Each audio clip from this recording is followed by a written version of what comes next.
Welcome back to InSIF channel. In the next few minutes, I'm going to show you how to unlock a skill so rare it's practically a superpower. Most people spend their days in a busy blur of emails and meetings, but the world's most successful people use a secret called deep work. Let's dive in. What if I told you there's a skill that's becoming so rare? It's basically a superpower in the 21st century. It's called deep work. And in a world that seems totally designed to break our focus, being able to truly concentrate is more valuable than ever. So today, we're going to figure out how to harness it. The problem: busy but not productive? Hey, does this sound like your life? Your day is just a blur. You're bouncing between meetings, Slack messages, a million emails. You get to the end of the day, you're totally wiped out. But when you try to think back, what did you actually get done? You know you were busy, but were you productive? So what's the deal here? Why is there this huge gap between the hours we're putting in and the actual value we're creating? Turns out, there's a name for the kind of work that fills up our days but leaves us feeling completely drained and like we've gone nowhere. And that name is shallow work. This is all the stuff that keeps us feeling occupied. You know, clearing out the inbox, hopping on another status update call, shooting off quick messages.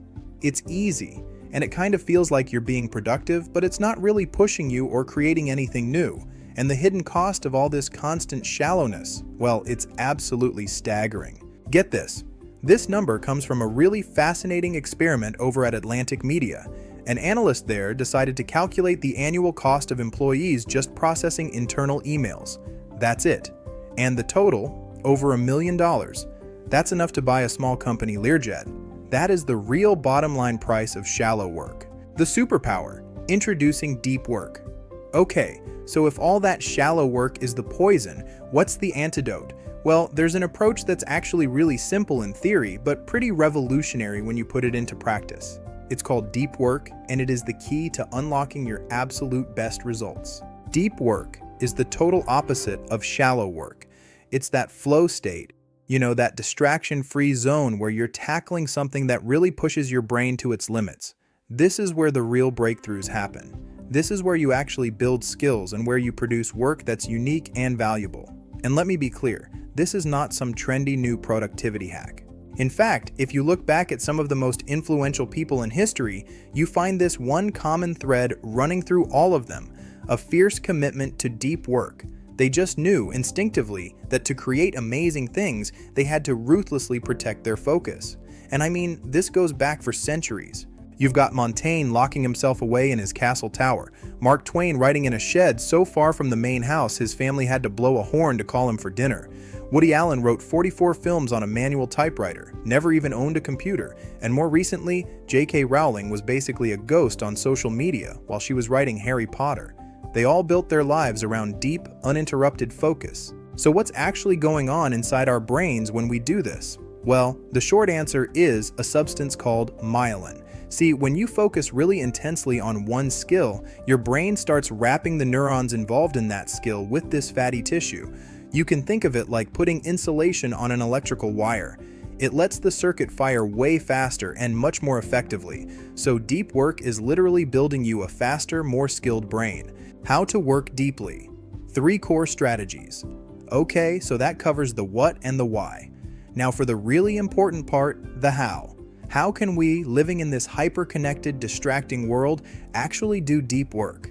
Let's break down 3 core strategies you can start using pretty much right away. First up, schedule it, and I mean really schedule it. Don't just hope you'll find time for deep work. Block it out on your calendar like it's a doctor's appointment, and then you have to defend that time like it's the most important meeting of your week, because honestly, it is. Second, you have to embrace boredom. Your ability to focus is a muscle, and every time you pull out your phone to kill a dull moment, that muscle gets weaker. You have to let your mind just be still sometimes. And third, and this one's a big one, choose your tools like a craftsman.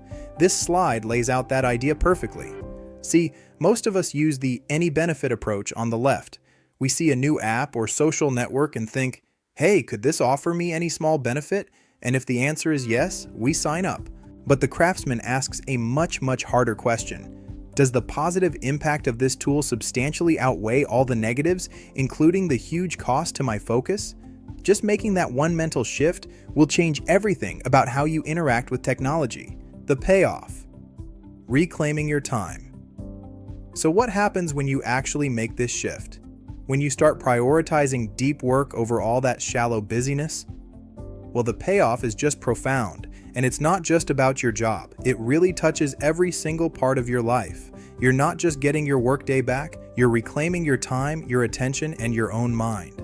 Professionally, yeah, you'll produce better stuff and you'll do it faster. You'll master hard skills in a fraction of the time. But here's the other part, the really amazing part. You'll actually find more meaning in your work. You'll be more present with your friends and family when you're done for the day. And you know that constant low-level hum of anxiety that comes from having your attention shattered all the time? It just starts to fade away. So I want to leave you with this. In a world that is literally profiting from your distraction, the ability to go deep is a genuine superpower. The people who figure out how to do this are going to be the ones who truly thrive. So that leaves us with one final really important question. What masterpiece, what breakthrough, what incredible thing are you capable of creating if you just give yourself the space to truly focus? So, are you ready to embrace your own garlic epiphany? Remember, the goal isn't to be right, it's to get it right. If today's video made you rethink even one small thing, let us know in the comments below. Don't forget to hit that subscribe button to join our community of lifelong learners here at Insight Digest. Thank you so much for watching InSIF channel, keep questioning everything, and we'll see you in the next one.